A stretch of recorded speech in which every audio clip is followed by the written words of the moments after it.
I'm not telling this story to earn anyone's pity, and I'm not fishing for a pat on the back either. I already know I'm the one who wrecked everything. Don't picture me as some poor, lovesick ex crying into a pillow. Imagine me more like a coroner standing over a body, trying to figure out what went wrong. That body is my relationship with Elias. In my head, it's stretched out on a cold metal table, and I'm here with scalpel in hand, determined to perform the autopsy. I've got to stay clear-headed. I've got to be sharp. I can even tell you the exact moment it flatlined, 10:17 p.m. last Tuesday. That was the minute my thumb, sticky with equal parts anger and self-pity, hit share. The relationship didn't die in a fiery argument or from some dramatic act of betrayal. No, it crumbled because of one pathetic post online, a sad little line that read, "Some people, you give them everything and they still think you're a burden." But what really sealed its fate, the killing blow, was the geotag. I'd pinned his address for the whole world to see. That was it. Elias was gone. And me? I wasn't mourning yet. I wasn't crying. I was dissecting, trying to trace the exact wound, the way you follow a bullet's path, and understand why it caused the entire system to collapse. Here's the truth, Elias and I made sense together.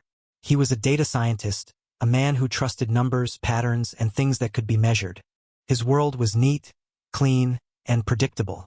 And for someone like me, who lived in a whirlwind of feelings that often felt like storm waves crashing on rock, his steady presence kept me grounded.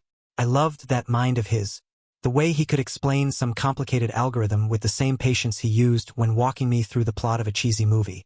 Listening to him always gave me this incredible calm, like I was tied to something solid and safe. We had our little rituals too. Sundays meant the farmer's market, where he'd study vegetables with the same focus he gave data points, weighing each one carefully before picking the perfect tomato or squash. Tuesday nights were for awful sci-fi movies. I'd tease the garbage special effects, and he'd point out all the scientific errors, grinning as he did it. He wasn't flashy with his affection. No grand speeches or over-the-top gestures. His love showed itself in small, deliberate ways. Brewing my tea just right without asking, oat milk and half a spoonful of honey every time, or quietly putting up a shelf in my bathroom because he'd noticed my skincare bottles piling up. It was love you could lean on, steady, consistent, dependable, but hidden inside that consistency was a boundary. An invisible red line I didn't recognize until I stumbled straight across it, bleeding into his carefully ordered world. The first time I brushed up against that line, we were at a friend's barbecue. I'd had a few glasses of wine, and in my loosened-up state, I told a funny story about how Elias once tried to build an IKEA bookshelf using this ridiculous flowchart he'd drawn, only to wind up with a lopsided disaster. Everyone laughed. He laughed too. But the ride home was quiet. Then he turned to me, calm, not angry, but serious in a way that made me sit up. "Hey," he said softly, but with weight in his voice. "I love that you tell stories, but I'd really appreciate it if you kept what happens between us. Between us. Our life isn't meant to be material for your friends." It gave me a little chill, but I brushed it off. Old-fashioned, I thought. That's all. I didn't realize back then that, to him, it wasn't about being traditional. It was about something sacred. Another time, we were watching a reality show where a woman humiliated her boyfriend on Instagram for forgetting their anniversary. I laughed at the spectacle. Elias, though, looked almost sick. "I don't get it," he said, shaking his head. "Why would you put something private like that on display? That's not entertainment. It's betrayal." That word, betrayal, should have struck me like a fire alarm. It should have told me loud and clear, this is his one unbreakable rule. But I didn't take it seriously. I thought it was just Elias being Elias.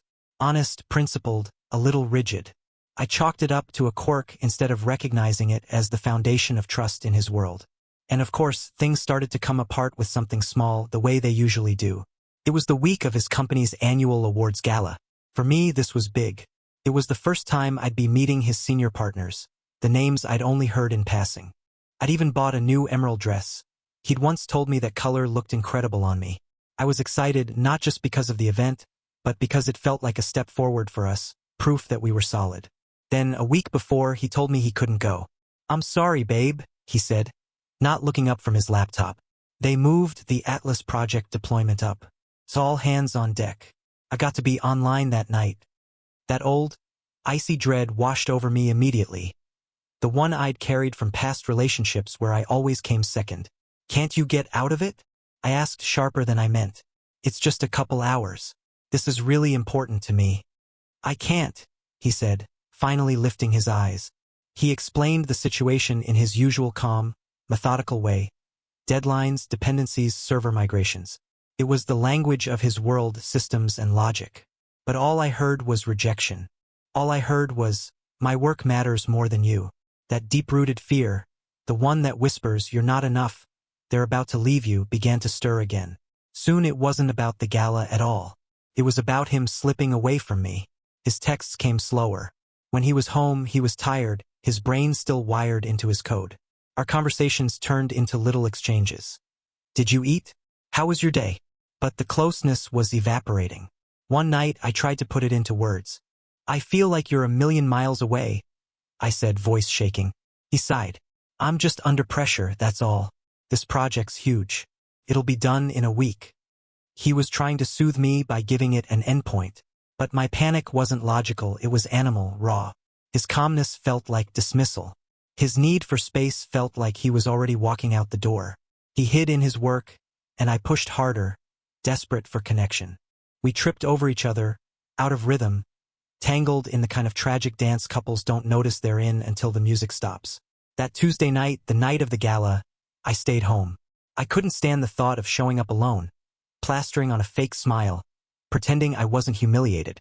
Instead, I sat in my living room with misery bubbling through me like poison, the emerald dress hanging on the closet door like a cruel joke. At 8 o'clock, I caved and sent him a text. Thinking of you. Hope the deployment's going okay. It wasn't just a message, it was a test. A little plea for proof that he still cared. An hour went by. Nothing. So I tried again. It feels really empty here without you. Another hour ticked by. The little typing bubbles appeared, lingered like a tease, then disappeared without delivering anything. No reply. That's when the fear inside me caught fire. It wasn't just nervousness anymore.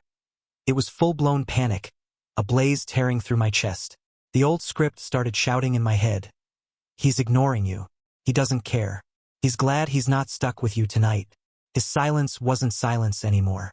It felt like a message in itself, sharp and deliberate, saying, you don't matter. I snatched my car keys without thinking. I didn't know where I was going or what I planned to do. I just knew I couldn't sit there drowning in that silence any longer. I drove aimlessly through the city, streetlights streaking past, my vision blurred with tears. And before I knew it, like I'd been pulled by gravity, I was parked across the street from his building. From my car, I could see his third-floor window glowing, a yellow square against the dark brick. He was probably in there working, or maybe he wasn't. Maybe he was just sitting there in the quiet, breathing easier without me around, relieved to be rid of the needy girlfriend who always felt too much. I stayed parked in the shadows, the perfect cliché, crying in my car. I felt like a ghost, hovering outside his life, powerless to step inside. He was up there, ruler of his own tidy little kingdom, while I sat stranded on the curb, completely at his mercy. And that's when the thought hit me. I needed to take some power back. I needed him to see my pain, to acknowledge that I was still here, alive, hurting. My phone was heavy in my hand, like it already knew what I was about to do. I opened the app.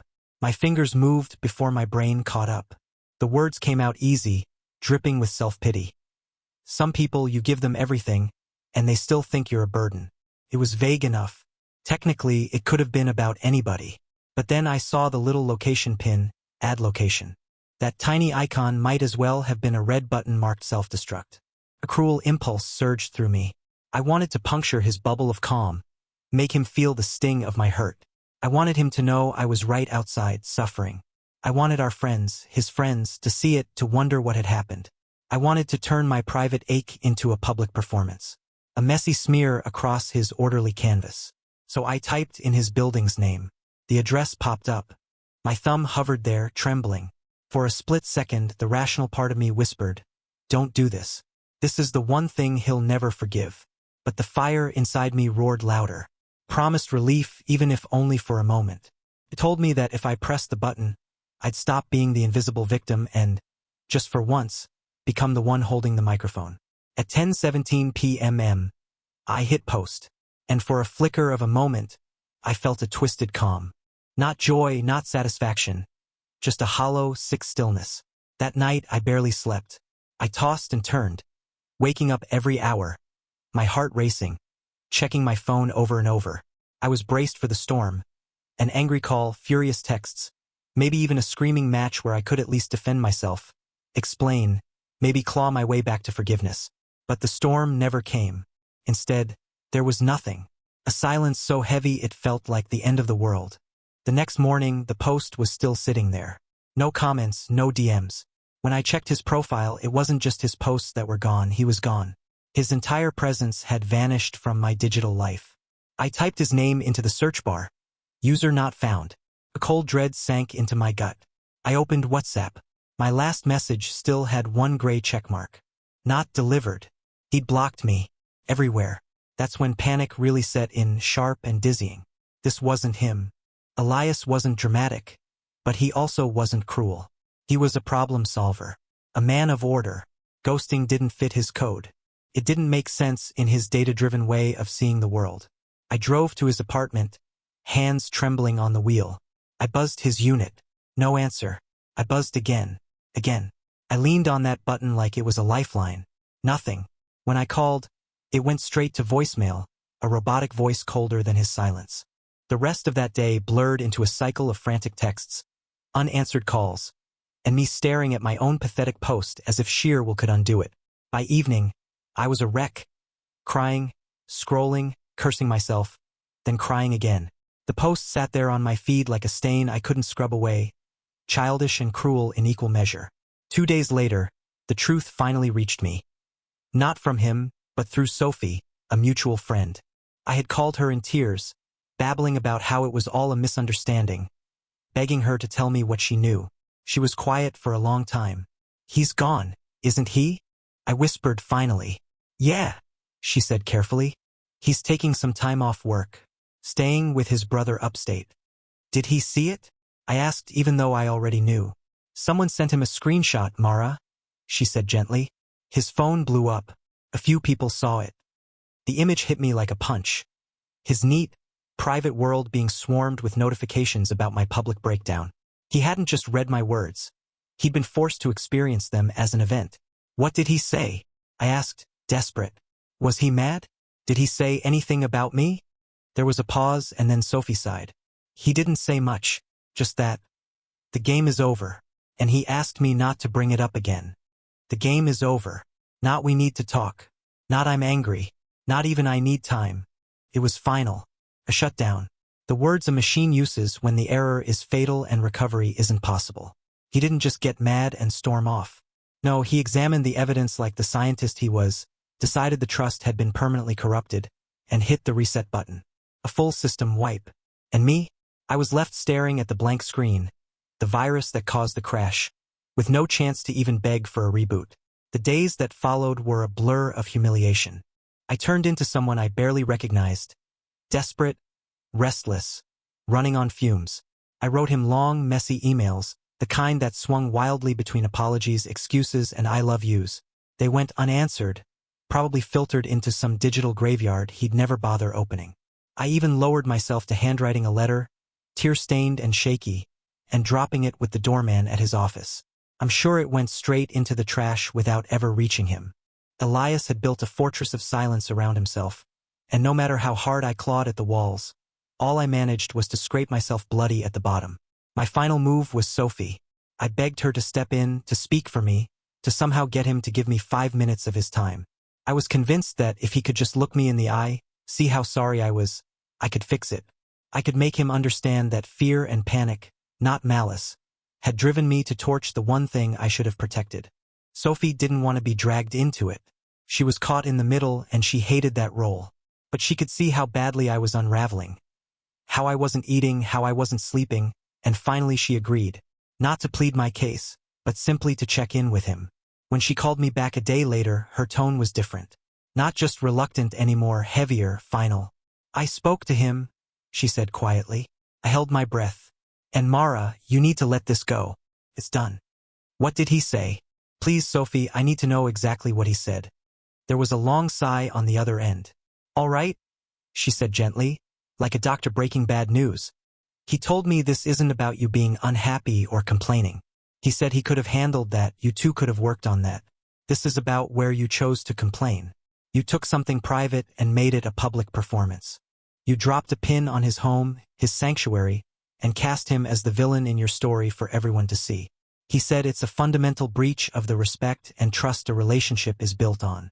And then, he told me he can't build a life with someone who'd turn him into a prop for sympathy, someone who'd humiliate him like that.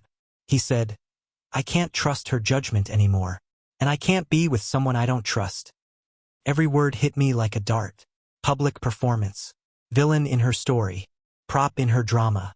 He'd cut straight past the self-pity and named the ugly truth underneath. It wasn't just an act. It was a character flaw. The autopsy was finished, and the report was clear. The cause of death wasn't anger. It was me, my choices, my failure.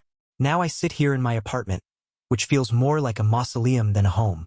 His favorite mug is still in the cupboard. The sci-fi movie we'd queued up is still sitting in my watch list, mocking me. And Sophie's words echo in the silence like a verdict I can't escape. My mind has become a courtroom with no decision. One half of me, raw and hurting, shouts, he's heartless. One mistake and he erased you. How can someone claim to love you, then cut you off so coldly? No discussion, no mercy. It's cruel. It's inhuman. That half wants me to be the victim, to paint him as the rigid one, the man who couldn't forgive a single misstep. But the other half, the part holding the scalpel, is merciless. It whispers, you knew. He told you his one boundary, his one sacred rule. And you didn't just cross it, you obliterated it. You weaponized his home. You betrayed him in the one way he said he couldn't forgive.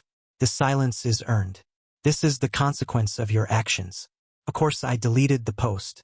But deleting it was as pointless as trying to unfire a gun. The damage was done. And in a moment of weakness, I made a fake account just to check. There he was. His profile locked, his life still moving. The picture was new, him on a hiking trail, sunlight on his face, smiling. No sign of wreckage. No trace of the corpse I'm dissecting here in my living room. Just Elias already past it.